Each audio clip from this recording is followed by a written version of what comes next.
Welcome to the Black Queens on Stage podcast, presented by Black Literature and Art Queens Network, where we bring our queens to the stage.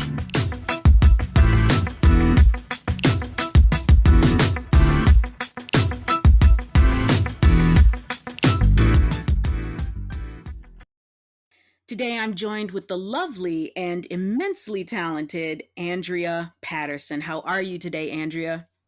I'm very good. Thank you so much for having me.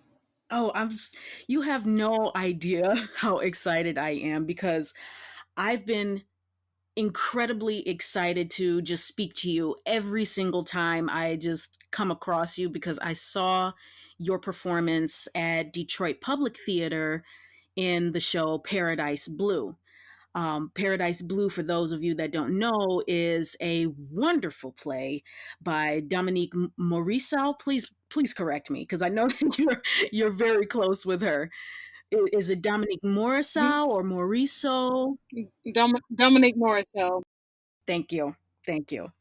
So yeah, you were just the entire cast was absolutely phenomenal, and I truly enjoyed the work that every single one of you put into it. You know, but just you was flawless. Oh God, thank you so much. Yeah, that was a labor of love. Um, and I was really, really, really grateful to tell it at home in Detroit. So thank you so much. So why don't you describe to me your style of acting?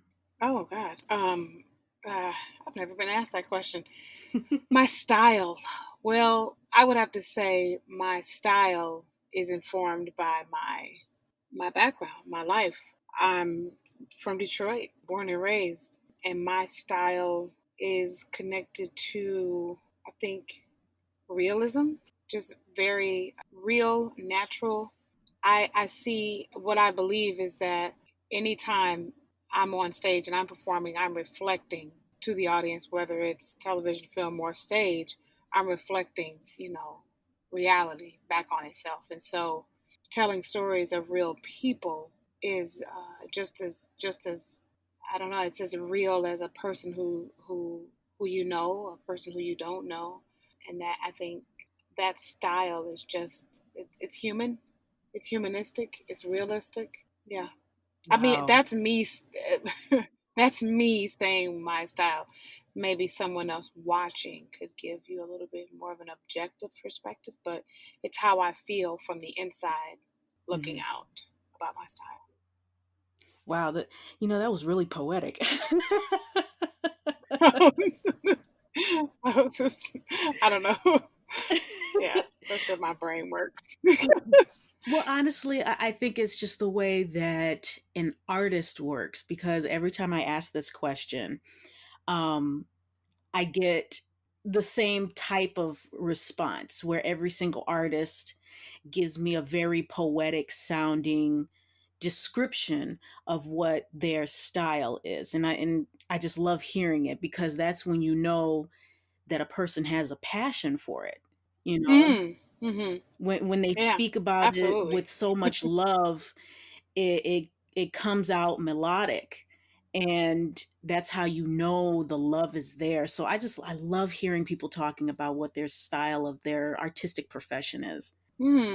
Absolutely. Because profession is one thing, but an artistic profession, that adds a whole different dynamic to you doing something to make money. But when your passion is the way that you make a living, it's a totally different thing. And so having to even subscribe to a style or even having a style is something that you just you believe that it's going to translate and be able to sustain you, because sometimes having a style could keep you from this job or that job, but in terms of artistic integrity, your style is hopefully connected to your identity and who you are. So you just have to stand in that and know that that is what it is. So Hmm.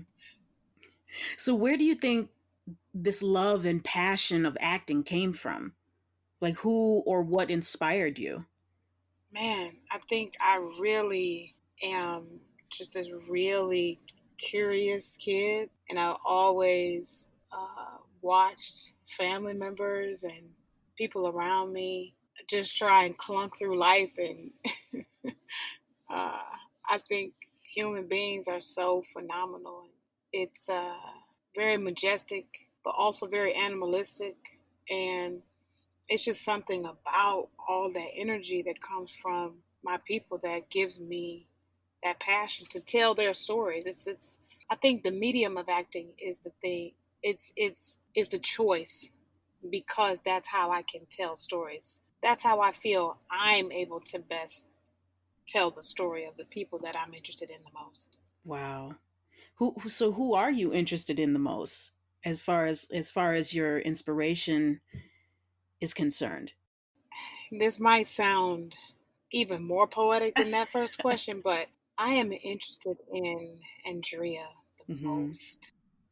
And when I come in contact with certain people or characters, sometimes it is just an undeniable connection. And I feel like I have to tell their story because it helps me to get to myself more. And that's where I am right now in my life. I haven't always been that curious about myself, but I've noticed that the more curious I became about who I am, like really who I really am, the more the more inspired I actually was able to become. Mm. You know what I mean? Because I've always been a lover of Black women. I mean, it just I come from the most passionate, fiery, beautiful, broken but not broken, strong, backboned women, and those women gave me that backbone I have. And so, in terms of inspiration, they are at the top of the Mhm. charts. But I also am inspired by the complexities of our men too. The ways that they struggle and the ways that their stories get really buried underneath Mm. ours. Whew. And so that's right. Go ahead. No, no, I'm I'm Just- I'm listening. I'm just like, I'm like one of those kids that just like that cups their face in between their hands, and I'm just listening right now. well, I mean, um, for instance, my father has a story that was so dynamic, and my mother had a story that was so dynamic. But when I was growing up, seeing both of them try to navigate their lives, I could see where one of their voices was stronger than the other at different times. Mm. And what did I get as a kid was my mother's bold relentlessness. Mhm. But what I got from my father as a kid was the ability to kind of stay cool and keep going. But as an adult, I learned that his stay cool was really him trying to keep himself from imploding. Mhm. And my mother's bold relentlessness was her effort to try and keep herself from being erased. So, Ooh. Wow. yeah, both of their journeys were important, I think, in developing the way I express myself. Mhm. But as I became an adult, and because I've been performing for so long, in terms of like my development, like right after I hit puberty, it was when I started to perform. You know, Right. to learn about the craft of acting and all that. And so it's like that first puberty that you hit when you're young, You mean the and now first I'm in a moment when you second become really puberty. dramatic? Yes, all of that. And I was already dramatic, you know what I mean? So that drama just went from it went from an external expression of drama and it went way more internal, and so I became more emotional, like in touch with Right. how to actually use them. But yeah, as an adult, man, I'm in the second puberty now, and Mhm. that brings its own revelation, and you kind of go back and you look at how you saw things then, and you start to be able to be more empathetic towards those characters, like a mother and like a father, like a sister, like an auntie, like a younger sibling or a younger cousin. Sometimes we don't know how to tell a story, to tell a character story, because we don't. we haven't empathized with them before. But in Hmm. this stage of my life, I'm able to see all those characters in my life so vividly now that I can tell the story of a mother, a sister, an auntie, teacher, postal worker, a lawyer, all these things, Right. That's amazing. I'm just in such awe of you. I really am, because I think you're Oh, a fantastic, fantabulous actress. And then just hearing you speak with the vigor and the passion that you have for acting, it really it lights the fire in me for mm, my acting career. It really does. So why don't you tell me what your goals are as an actor? I think artistically and internally, my goals are connected to telling the truth. Mhm. And the reason why I can say that is a goal is because people don't tell the truth. And so, what I get to do when I'm given, you know, a character to portray, what I get to do is find ways to tell the world their truth. But that takes me, Andrea, to be bold enough to be willing to see it, to see the truth, and then tell it. Because, like, we can acknowledge the truth about ourselves, but how long does it take us to actually share it or tell it?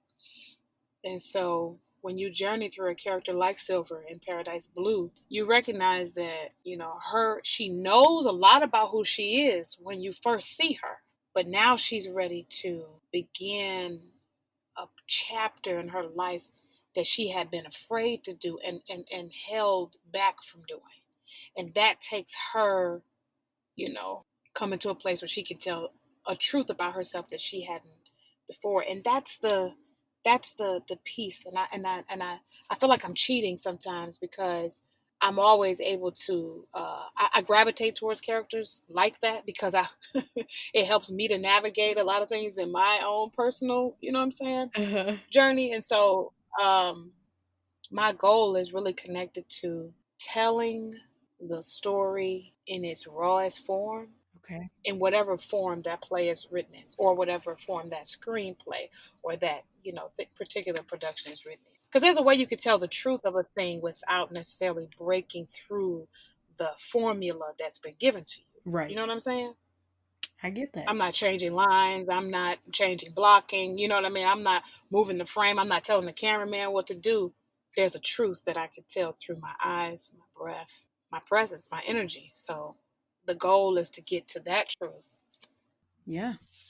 I mean that as actors that's all that we're made to do is to constantly tell the truth. Yeah. And I think that was one of the biggest things that I saw in Paradise Blue, especially in the character Blue himself. Silver Hmm. really pulled the truth out of him that he just was not willing to accept. Mm-hmm. And she really pulled out the truth of him in him that he was not able to accept. And even though one of his friends who could see the truth, Yeah. but he couldn't draw it out the way that Silver could. Absolutely. Absolutely. you know for those of you listening, I highly, highly recommend reading the play Paradise Blue. It's a beautiful story about Detroit's Black Bottom area and the gentrification going on in that area. It's a beautiful story. But yes, so continuing on with the questions, what do you hope to achieve, or what have you achieved as far as goals are concerned? Hmm.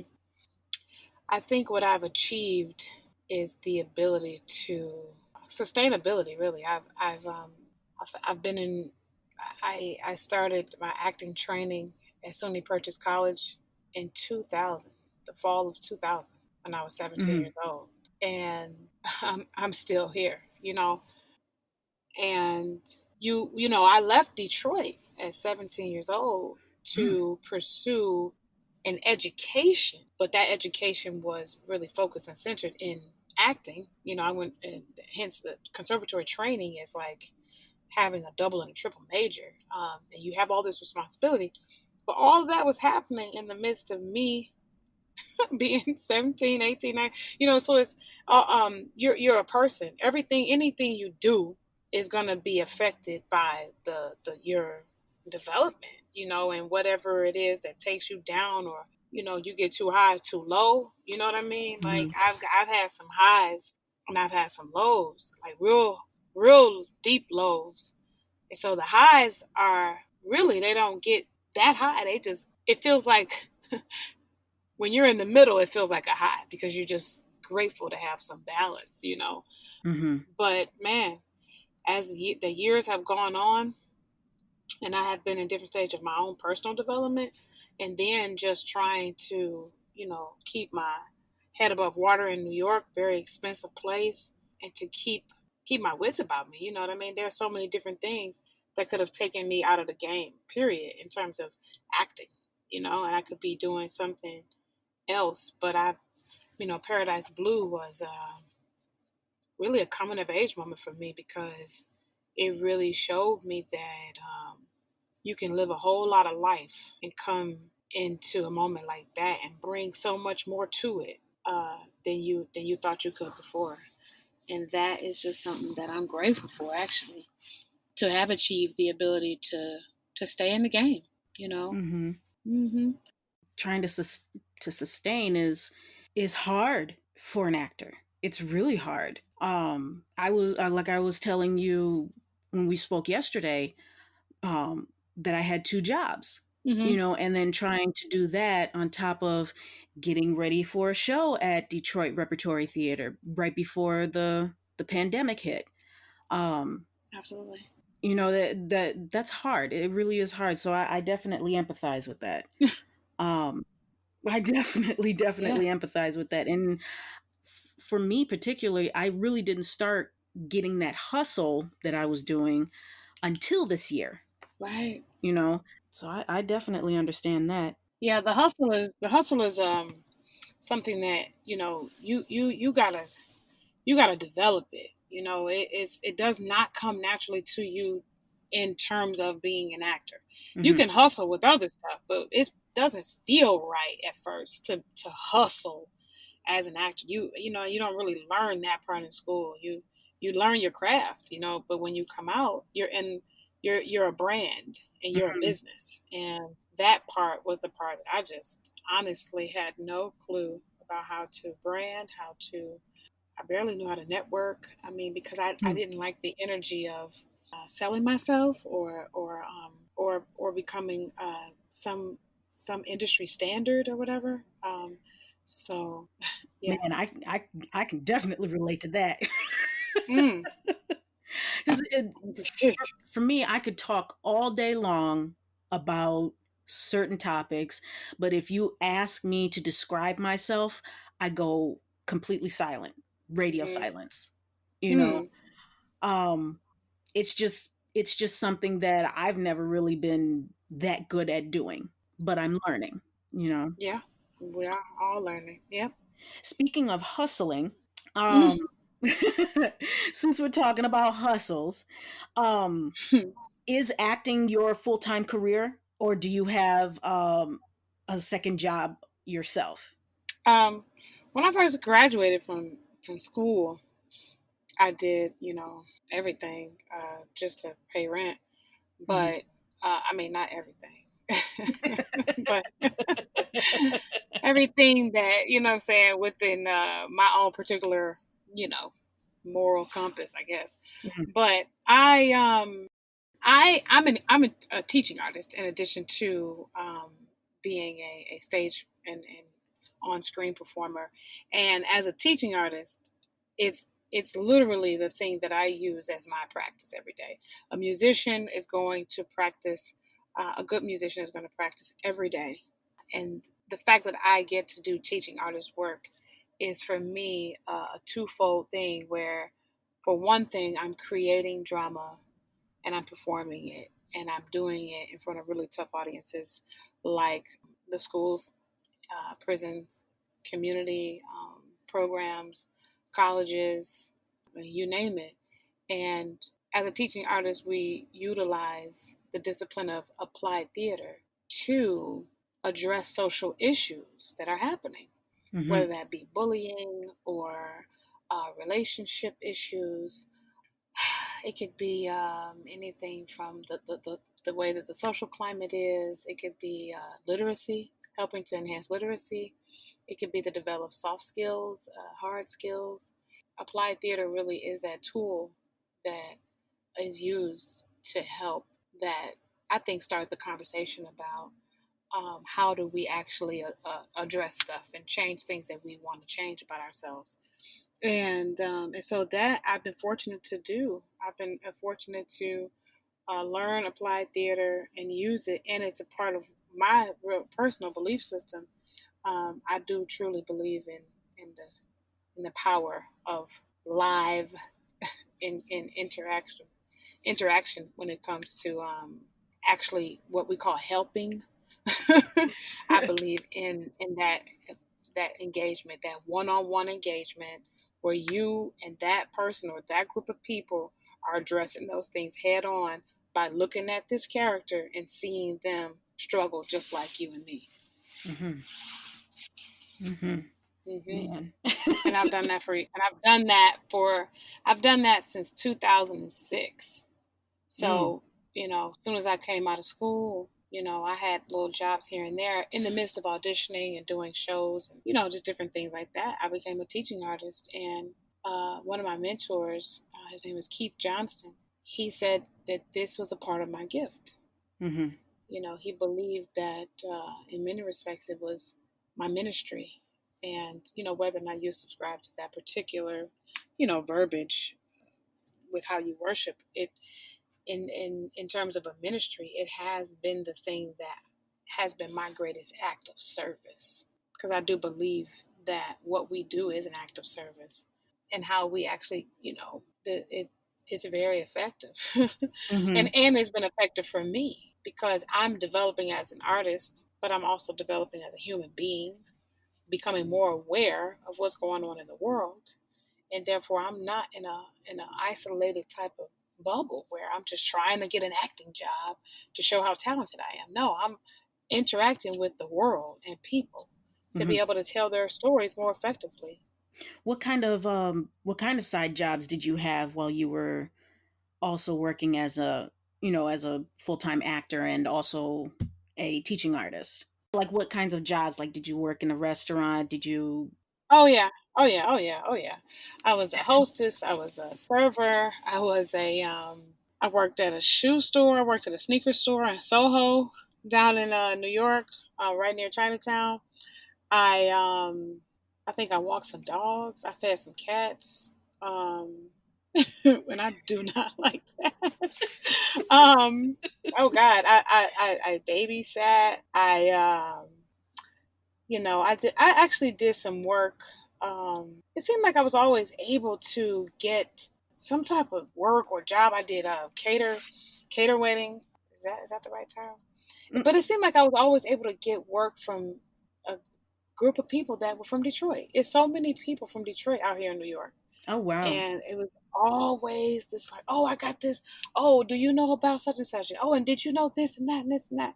There was always that community that just came through for me. Mhm. And helped me out. Get the little couple dollars to pay your rent.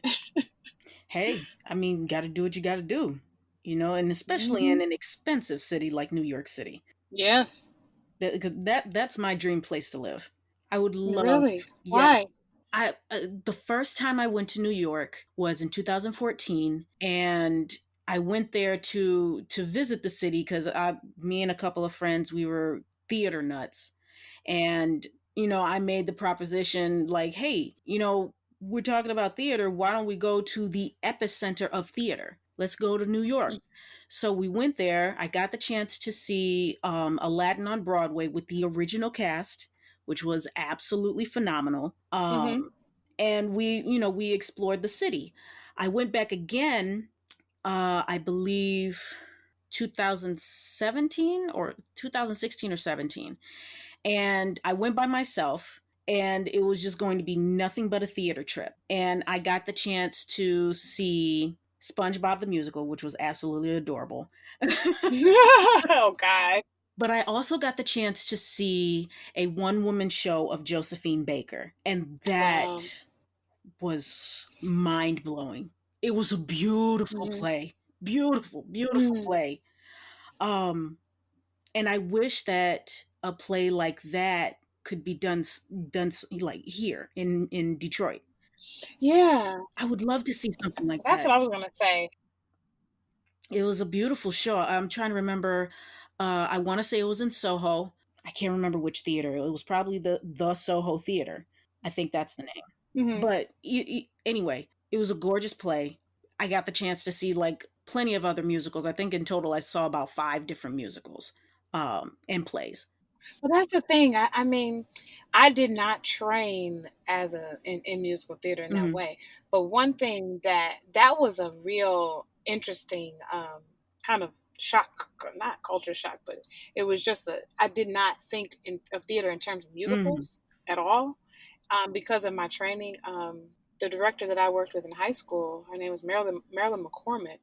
She was so serious about our craft, and we were taught to take it very seriously. And we did musicals, but it was always this focus on the acting, telling the story, and in that way we did a lot of straight plays.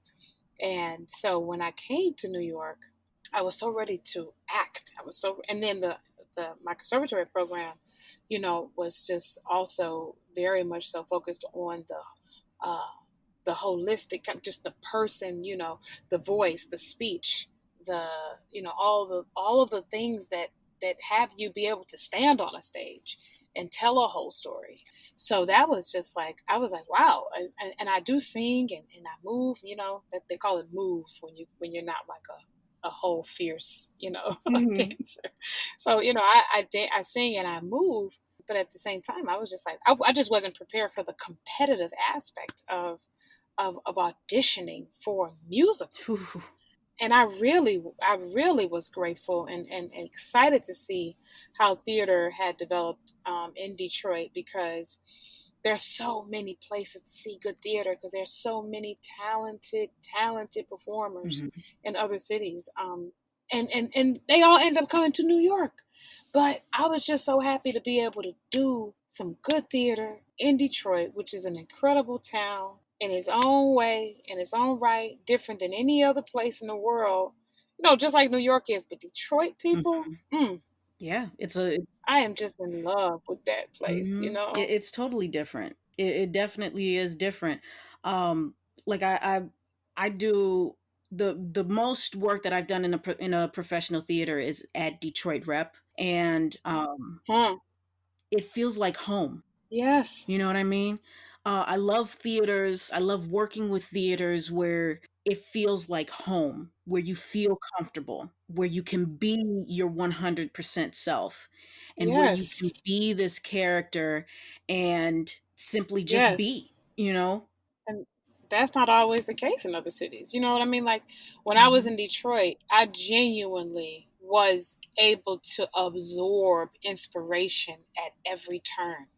Mm. And not just inspiration, but validation. And, I don't think about validation that much because I'm from you know, it was not homogenous totally, but I'm being from a black city and black culture. Right. You come with all your blackness, when you go different places.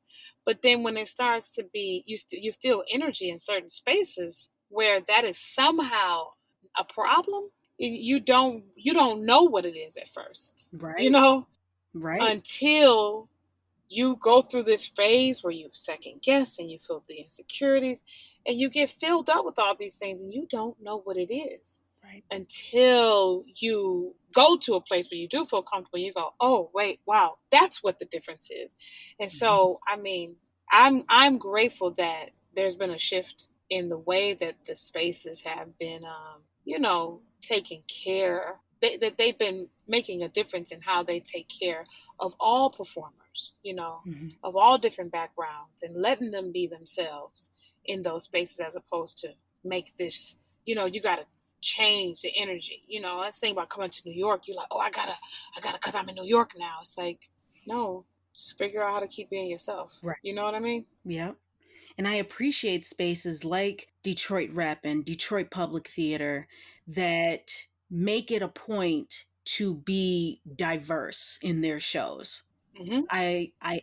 absolutely appreciate theaters that go out of their way to make sure that particular groups are represented properly. I really appreciate that. Mm-hmm. Mm-hmm. Mm-hmm. While So do I. Detroit is moving very, very well in the theater scene, prior to the pandemic, Mm-hmm. there are still theaters where they're not supporting their local marginalized actors. They're not Mm-hmm.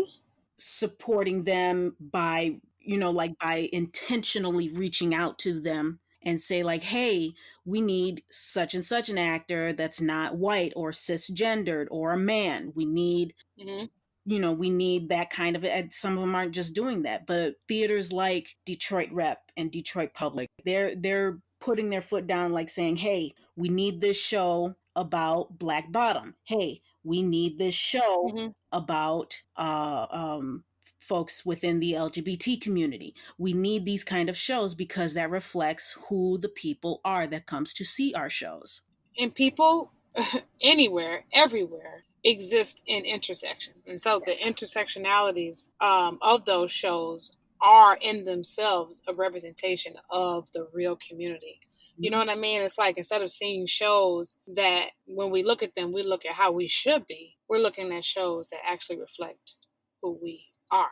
And that is just, I mean, it's just way less confusing to see work and supporting those playwrights that are authentically, they are really painstakingly making sure that we are hearing the authenticity of the people that they are writing about. Mhm. And so I'm grateful for those spaces, and we need to actually do more of that. But I'll keep showing up to do my work Mhm. and all that entails. Well, speaking of your work and your work as a Black actress, tell me what it's like being a Black actress in a white male dominated field. Hmm. Well, it's interesting because sometimes, I mean, I'm being a little risky in saying this, but sometimes because of how we range in complexion as Black women, Mm-hmm. you're seen as not Black enough when Woo. you're lighter skin. Woo. And that, Man, I yeah, resonate with man, that. Ooh. it's tough. So you can go in for certain things and be as, Black and you know how Black you are, Yeah. but you don't look Black enough, and his hair ain't doing something Black enough, and Ooh. so they look and they say, "Oh, we need someone blacker," and Ooh. that is rough Ooh. because you can't change your, you just can't change any of Right. that stuff, and like they're like literally, I was telling my best friend this the other day, where I went in for an audition, and you have these wigs and all these looks as a Black actor, as a Black actress, and you go into these auditions and you are trying your best to like look the part or look the idea. Let's just say Mm-hmm. that look the idea and do this archetype thing. Mm-hmm. So I went into this audition and I had this like natural style wig, like it wasn't really like a 4B. It was more like I don't know the numbers that well, but you know, just go with 3C, me. So 4A. I had on this like curlier, you know what I'm saying, like a kinky curly wig, and I have a short haircut. Just always kind of go to the back or just some type of little simple thing. And so I put it on like, okay, I'm gonna give you this natural look, and I'm doing air quotes, but you can't see me, but I'm doing like my whole hand air quotes. Right, right. But I go in there, and the casting director is for a Netflix show, and I go in there and I got this wig on, and she couldn't really see my face. And I pushed she was like, "Oh, can you push your hair back so I can't really see your face?" And that's the other thing when you're going to casting. The casting is predominantly White. white people, and you are, it's no problem, and you're just hoping they can see you for who you are, Mm-hmm. and you believe that that they can see you for who you are and you do your best. But when I went in, this particular woman, she was very gracious. She was like, "Would you mind moving your hair back?" And I was like, "No problem." So I moved it back, and I said, "Actually, I could take this whole thing off, and you could see everything." Girl, I took that wig off. And she was like, "You know what? This is much better. This is fine." And I was like, "I like it better too." So it's just like you see that weird little intersection where I get Yeah. into where it's like, is my hair natural enough? Is my skin dark enough? Am I going to be seen? Am I your black woman that you want to hire? Mhm. And do I represent what you know as blackness? Mhm. And so I don't really, I don't consider myself to be political or not political. I consider myself to be who I am. However, you politicize what I look like and what I sound like is a whole different deal. But I'm, but I'm going to bring, the thing that I can bring, and I have tools in my tool basket. I always taught that, you use the tools you have, but you're not faking the funk. You're not pretending. So even when I do Shakespeare, I'm a whole black woman. You know what I'm saying? And Mhm. I feel more like I have felt more like a black girl than I felt like a black woman. But in recent years, as I get closer to 40, I feel more like a black woman because I can resonate with more mature things. Mhm. But it's just interesting to think about that. And I actually I think the white male dominance part is something that is felt in a way that it's like it reverberates. So it's more like they set the tone and the energy because no white male person in the industry has ever said anything directly to me that felt like this or that. It's just sometimes, even the energy that is put out to you from women sometimes, or even people of color, sometimes nobody knows what to do because it's just like the industry standard has been set. So to go against it is to feel like an uphill battle, and so, man, being Mhm. like I said, and I've done regional theater in other states too, in other cities, and I think the hardest thing I've ever done, the hardest thing that for me in being in a predominantly white space was a show that I did. I won't say what show it was, but it Mhm. was a tour, and man, it was like being thrown in a uh, predominantly white space, and it was so hard for me emotionally because it was just like I don't know, it's just the energy was just really tough, and I don't think that the cast was aware of how to support, um, you know, Mhm. people of color, and everybody's young and kind of flipping and flopping through life, and so nobody really knew how to take care of that space, and so that's something that has to be done by the people that are doing the producing and the directing and the this and the that, to take care of those spaces before the performers come into it, to set the tone. How are we going to do this? How are we going to approach this and that? Having those meetings in the beginning as an act of prevention as opposed to responsiveness. I like being able to kind of cover stuff beforehand and not have to do so much management throughout because it's exhausting. Yeah. Doing that kind of stuff will get tiresome after a long while, Oh you yeah. know? Hmm. So, have you ever had any challenges that you faced regarding being a black woman, and like can you name a specific moment where your blackness and your womanhood, aside from the other example that you gave me, Hmm. can you think of a specific time where your blackness and your womanhood was challenged in a white dominated space? Oh yeah. I was doing a show one time. I did not. When you go in there and you to focus on the work, you're just really not thinking about a lot of stuff. And when you're really young too, you got youth, you got this, you got that, all these things that are in play. But I remember being asked if I could sound less black. Ugh.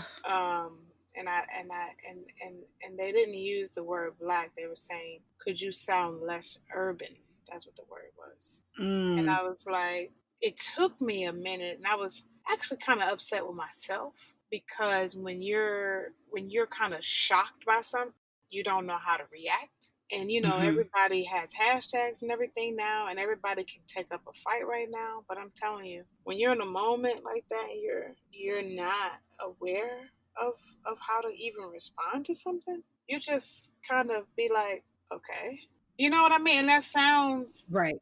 that sounds real weak and feeble, and I don't consider myself to be like that at all. But I think, honestly, to be human, some of the strongest people in the world have those feelings where they just like, damn, did you just really like, they get the wind knocked out of themselves. You know what I mean? And so Right. that was a hindsight thing where I was just like, damn, that was crazy. But in the moment, I wasn't like protesting and writing letters, and I wasn't able to do that. I didn't know Right. how. You were trying to get a job. Yeah, and I think I was just trying to figure out, you give the benefit of the doubt and you wonder where the question is coming from. And I think, you spend a lot of time giving the benefit of the doubt. And you know what? Sometimes you need to make sure you lead with the right energy so that you're not always taking up what call. You know what I mean? So that you're not going in there and just like angry. I worked hard to not be an angry black woman. You Right. know what I mean?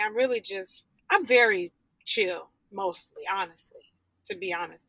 Most people don't really get a chance to see that passion until I'm on stage because in my life, I'm super chill. So in a moment like that where I'm in rehearsal and you get approached by a creative to pull back on a certain thing, I'm just I'm that my disposition is more like, hmm, it's interesting, like a curious thing more than I'm like be able to be reactive. I just didn't know how. I didn't know how. Right. I mean, shit like that catches you off guard. Like, what can you Yeah, do? yeah, You it know? really does. And when you're caught off guard, you're caught off guard. Exactly. I mean, you can't. I've been in situations like that too, and then you just got to look at the person like really? Did you just really do that? Yeah, Okay. yeah, Okay. You know? yeah. And then you have to do a lot of retroactive learning. Right.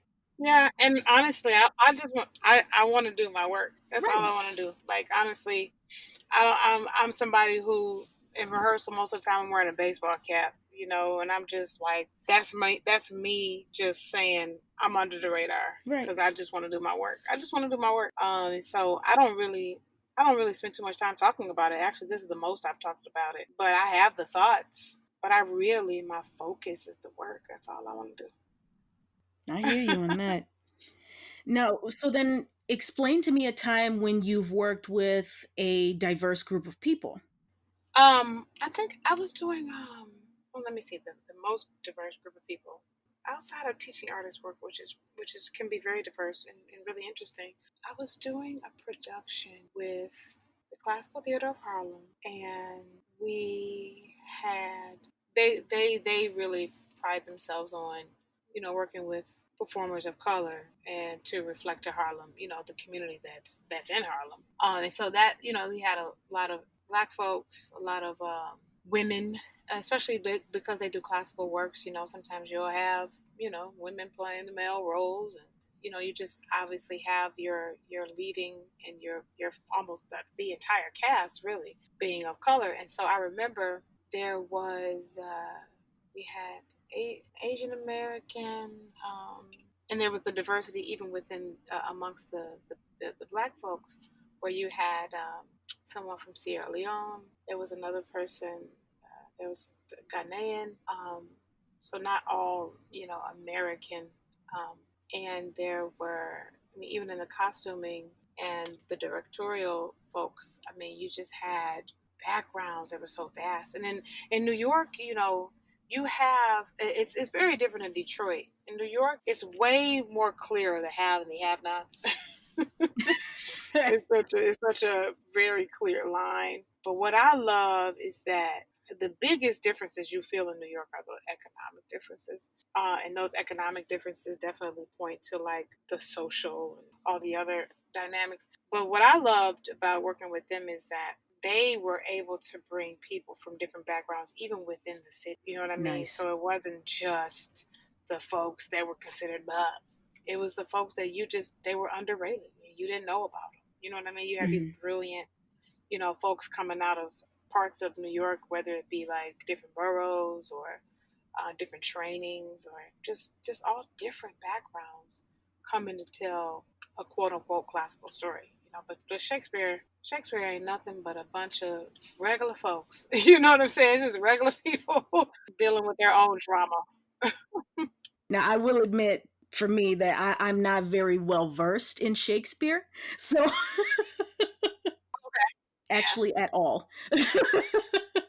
you know, Well, I've done so much Shakespeare, and even a part of my training, and then professionally, and I have hmm so much fun with. I have so much fun with it because it gives me a chance to really just, first of all, dispel the myth that it's this thing that's above all of our heads, and then just to like have fun with the language, and then to do it with other people of color. That was just so fun. hmm The only Shakespeare production that I enjoyed watching still couldn't decipher 100% what the heck they were saying. But it was and I always mess up this title. It was at the public theater. Danielle Brooks was in it. It was Oh an all yeah. black cast. Mhm. Oh, and they produced it at the public, and it was shown on PBS. Oh Mhm. gosh, I always forget the name. I'm sorry, I Mm, can't mm, help mm. you. But it was a beautiful beautiful show. As you like it. Oh, okay. Okay. Um it was beautifully done. I appreciated it so much because not only was it told from the perspective of present day, Mhm. but just the absolute jubilation in the entire production was absolutely beautiful. It was Mm. beautiful. First of all, it was beautiful seeing an entire cast of black actors doing Shakespeare. That's number one. Number two, the way they portrayed it on stage was very heartwarming, and it was Mm. beautifully done. Oh gosh, I would just love to be a backstage hand in that production. That's funny. You know what I mean? Yeah. Because it was just so beautiful. It was beautiful. So let me ask you this: how do you keep your mental health in check Mm. when you're dealing with situations in regards to you being a black woman and you coming across different hurdles? How do I do it with the mental health part? I mean, Yeah, because I mean, a lot of that crap can take a huge mental toll on you. mhm, You know, mhm, mhm. especially when you see it constantly. Well, I learned a lot about myself when I was in that show I was telling you about, where it was predominantly a white space, and I Mhm. because I had not existed in so much of like one type of people in a production.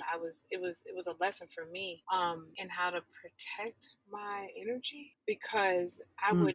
I would expend I would use a lot of energy trying to, I don't know, like figure out what was wrong, but it wasn't something that was wrong. It was more like just acknowledging that, wow, that's this space. It's theater can be very corporate and very, the energy can feel very us and them sometimes, and it's not just theater that can be corporate. Any and everything can feel like that.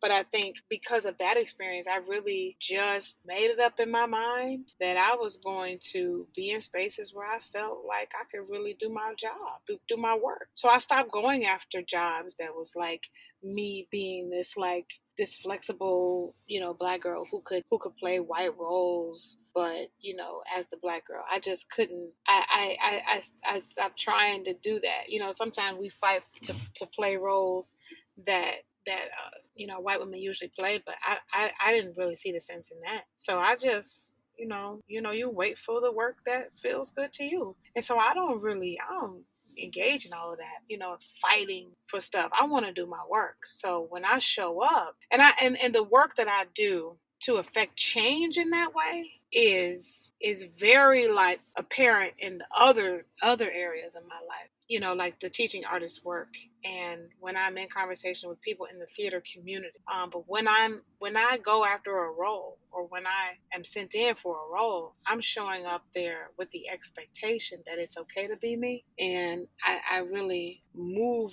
in that way. And my fight, my not my fight, but my the way that I combat that is to maintain that that this is the way I'm going to work, and this is the environment that I need and expect. And so when that doesn't happen, then there's a conversation. And if I can't have that conversation with, someone, I have to have it with somebody else. So I feel like I maintain my mental balance, my mental health through making sure that I'm not trying to be somewhere where I'm not welcome. Hmm. And so I think that's kind of at the heart of what it is. I also maintain my mental balance by having a whole life, as well. I don't spend, my every waking moment trying to get a job. You know what I mean? Right. I'm from Detroit, so I ain't, I'm not about to sit around here waiting on nothing. I'm gonna do what I got to do. So in the midst of that, you discover parts of yourself. You got a whole life going on in the midst of trying to get a role, and having a life is also the way that you mentally balance being a performer. You know what I mean? Don't just have that one thing, that one egg that you put in that one basket. So I guess my mental health, taking care of my mental health, is a little bit prevention, and then a little bit of making sure I know where to go. You know what I mean? And then making sure I'm having conversations with the theater community, and then the work that I do as an applied theater artist. Hmm. That's great. I love that answer. Well, thank you. Now, tell me, what kind of advice do you have for aspiring actors? Like, what kind of advice would you give to me? Because I'm aspiring to be you in my next life. Oh my God. Oh man. Oh man. Listen, you flattering me. But I genuinely am excited about your journey and all the discoveries that are gonna come in this next year or so. Because man, we expected a lot of things to be a different way right now in 2020, but look where we are. But I ran into this sister. She's so dope. I can't talk about the show because it was delayed in its production because of the quarantine, but Right. it was about to be announced, and I still maintain, thankfully, my position there. But in the audition process, I came in contact with this young woman who was just working her butt off, and I loved it because she was doing it with the energy of, look, I know who I am, and I'm bringing myself to this table. And it was so dope because the play was written by a Black woman, and being directed by a Black woman, and you felt the energy of not just familiarity, but you felt an embrace. And the way she went about the audition process, because it was a long audition process with a lot of callbacks, I just remember watching her. And look, if I'm 37 years old, this young woman is about 23, Mm. and that's a significant difference, Hmm. But I didn't feel there's no difference in our energy because I'm almost like a bouncing ball. Sometimes I have a lot of energy, and so me and her were just kind of going toe to toe. And at one point, we got in there together because she was auditioning for a different role, and we ended up doing some stuff together. And I was just man, I just was on her head, like, look, you got it, and it wasn't even me saying you got it from a place of I got it and I recognize that you got it too. So no, it was more like your energy, the way she came in there. And so my advice would be to do that work to know who you are. Hmm. Do the work to know who you are. I mean, really, you being a dope artist is going to come as a result of you doing the work to be a dope person, like, to be a real person. And she came in there with all her energy of where she was from. She came in there with the energy of being able to take the journey and take the ride. Hmm. And so I loved it. And I just admired her so much that the advice that I would give is to, first of all, do your work, do the work, journal, get therapy, have tough conversations, and then go somewhere and sit down. Take care of yourself. You know what I mean? Take care of your health. Walk, drink water, eat good. But then surround yourself with the kind of people that are gonna, support you.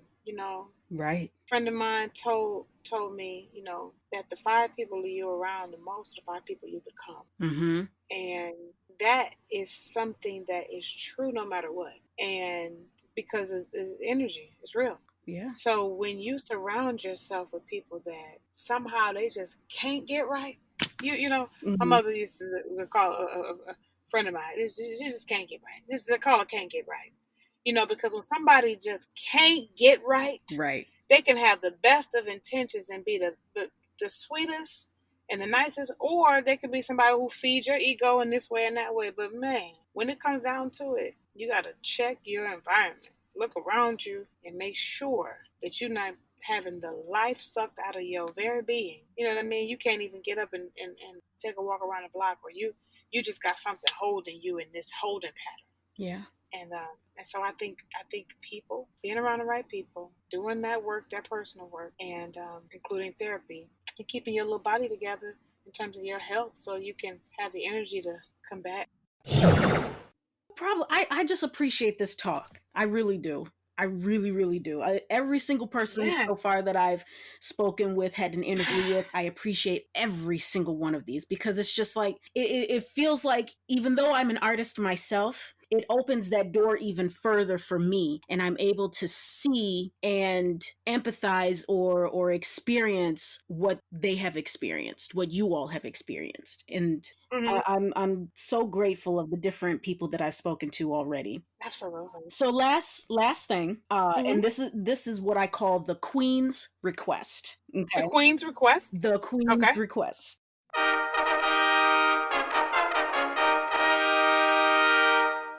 So I would like for you to tell me one or two Black women in Michigan that's part of any artistic genre, whether it be singing or dancing, acting, whatever, that we should be keeping an eye out for. Ooh, I like this question. Do they need to be living in Detroit or Michigan right now? If they have before, that's cool. If they're not, that's cool too. I try to concentrate it on Michigan just because I'm in Michigan. But if you have folks that are in New York, please, by all means. Yeah. Absolutely. Well, they're from Detroit. From Detroit. That's why. Born and raised in Detroit. And just give me a second. Maybe I can think of someone that is currently there as well, because I have so much respect for the women that I encountered as a Mhm. kid, went to school with, that stayed there, ones that kind of went to school somewhere else and came back. I know a lot of educators, and I know a lot of folks in the math and sciences. But in the artist community, I cannot think of any. The person that came to my mind first Mhm. doesn't live there anymore, but was born and raised there with me, actually. But her name is Goldie Patrick. Goldie Patrick is a poet. She is a playwright. She is a director. She is a supporter of all things connected to Black girls and Black women. She's a griot. She's a storyteller. She's the epitome of a storyteller. And I have had the pleasure being Mhm. directed by her, working alongside with her, and she was our director for Paradise Blue, and that was her regional directorial debut. Mm. And I was so excited to be a part of that for her. And the way that she led that rehearsal process was like taking a master class, Mm. because she set the tone of every day with having us bringing in an ancestor, someone that got us to where we were in that Whew. moment, but also to bring them into the room to help us tell the story. And that, I'm telling you. And then she would let that energy be what it is and leave it there for us to consume as Mhm. we felt led to. It's like laying out a tray of food. You know what I mean? And she would literally set these tables for us, Wow. and offer us food to eat when we were hungry. That's what it God, was like being in her rehearsal process. that sounds magical. Yeah, she is magical, and she Mhm. believes in her magic, and so I Right. believe it too. You know what I mean? It's like I'm rocking with you. And so I was grateful, and I just think that she has so many brilliant things up her sleeve, and she is definitely somebody to watch. And she's like a Mhm. Detroit. She is like a Detroit daughter, like no other. And I think it's just so important to make note of how important it is to have Black directors producing Black shows. Yeah, Like exactly. that's Yes. so important. It's so important. Oh, Like I don't get that. Honestly, I just, it's I don't know. honestly, I have seen black shows directed by like all white teams, and I'm like, Yep. wait, what? Like, wait a minute. One of these things is not like the other. Yeah, So, it's cool, but it's like it's like, I mean, I'm saying it's cool, but it's not. But it's like, why weren't we thinking of inviting people to the table who can inform things? You know what I mean? mhm. It's like one of the things, Simone Missick, I love her. She actually did Paradise Blue at the Signature Theater in New York, and she's currently on All Rise. And she's done a lot of other great work. She is so funny because we were having a conversation about black hair. And she was just like, listen, I am tired of doing shows where there is no one on set that can do black hair. And I was like, and she said it in a room full of black actresses, and we were like, oh my God, everybody just like started going crazy. Chimed in Yeah, immediately. because we were just so Yep. like, oh my God, somebody said it out loud. And and you know what was so phenomenal about working at Detroit Public? Goldie was so intent on us making sure that this hair was right. Because you know, Detroit girls listen. You know what I mean? Like this Right. hair has to be together. But we were in doing the wigging and everything, we were able to bring in a hair designer, Nakia Mathis, you know, and Mm. she's from Jersey, but she's done so much for us in terms of making sure that our hair could be right and we could tell these stories without looking crazy. You know what I mean? It's just something like that about having somebody in the hair and wig department who is Yep. of color if you are working with black hair. You know what I mean? Yep. Oh You yeah. got black bodies, black hair, black energy. Get some black folks on the creative team, you know? Right.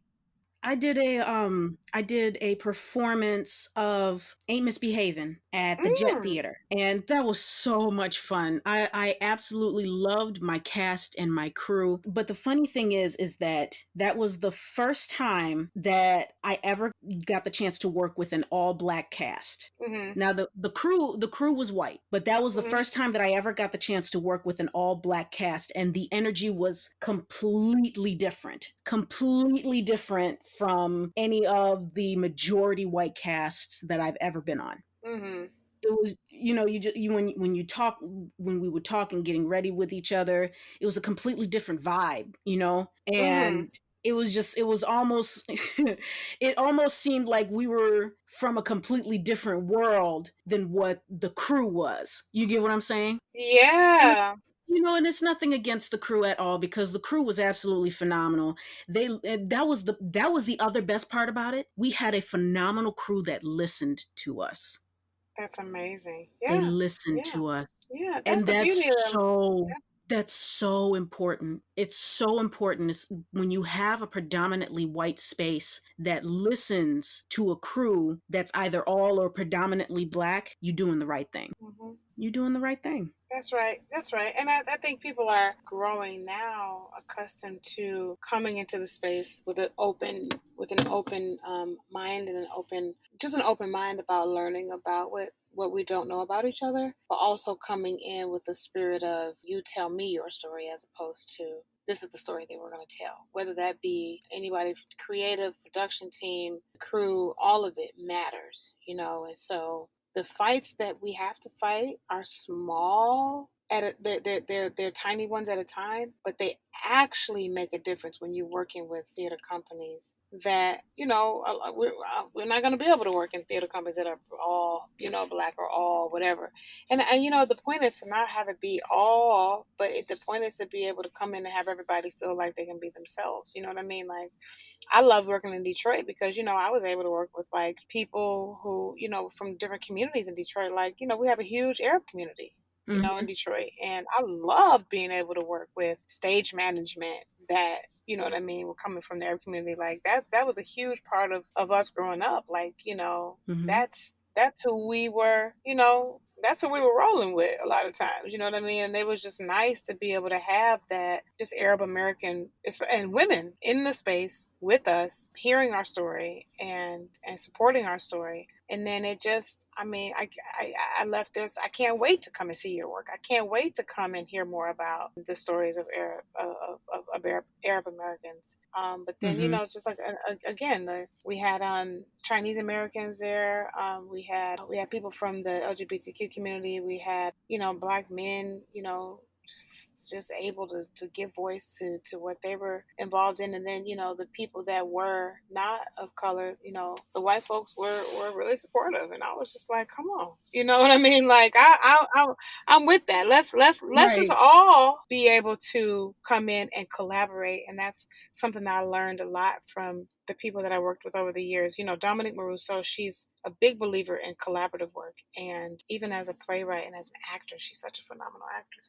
To watch her work and to see her process, how important it is to collaborate, and you start to prioritize collaboration over being acknowledged as the whatever. You just come to collaborate and you come to do your work. Mm-hmm. Yeah. Yeah. Now you mentioned Goldie. Was there anyone else that you wanted to Oh, mention? not living there right now, but Okay. Angela Burchett. She is an actress, a singer, and she has actually her sisters that are in Detroit right now are the ones that, oof, you definitely got to look out for them. They're collectively they're called A+. They are all Burchett girls. They Anisha Burchett and Antea Burchett. They are Detroit based, and they are singer songwriters, producers, and they are simply like, they are literally phenomenal. Like, I think they initially were started working with Rodney Jerkins, and then as they've gone on, they've written and produced music that you love. You know what I mean? Like, they've done work with Chris Brown. They recently won I think they were on the Grammy team with her for her recent album, maybe last year. They and Taya, which is part of their group, they're collectively A+.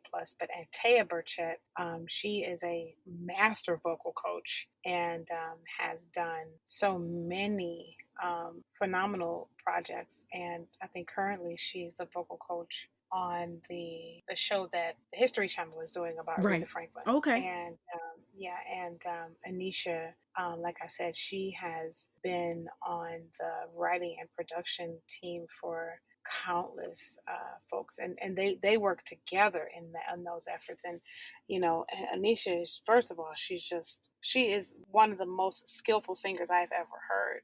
Her ear and her finesse as a producer is just it's unheard of. Like, and Right. these are Detroit girls doing it. And so all three of them, Angela is their sister who has been in New York, but Detroit raised just like them. And she has a new film that just came out called The Clark Sisters. Mm-hmm. And the Clark Sisters film was done by Lifetime, and it has literally become one of the highest ranking TV dramas, or either on Lifetime, or I can't even remember like the highest ranking what, but I know that they've had over 11 million views, and Mm-hmm. the numbers have climbed. That was like over a month ago. But just the three of those women right there, Angela Burchett, Anisha Burchett, and Taya Burchett, Goldie Patrick. Mm-hmm. You haven't heard a whole lot, but you about to hear a whole lot, and Right. I'm excited. I'm excited for them. Well, I've really enjoyed this talk with you today. Gosh, I Aw, can't gush about you enough. oh man. This was a really great talk. I enjoyed this so much. Thank you so much for joining me today. I truly appreciate you. I appreciate the work. I appreciate this conversation, and I want you to keep being you. Oh, thank you. Yes, that is the best thing anybody can say to me. Keep being you. Yeah. Yep. Thank you Thank again. you so much. I really, really appreciate all your time and energy, and what you're doing. What you're doing is that's God's work, and I'm just like, yes, keep giving space, keep asking questions that make us kind of like it's deer in headlights, and then come with an answer. Because I'm gonna keep thinking about this. I know when Yeah. this is over. So thank you for that space. Thank Yeah. you so much. Thank you.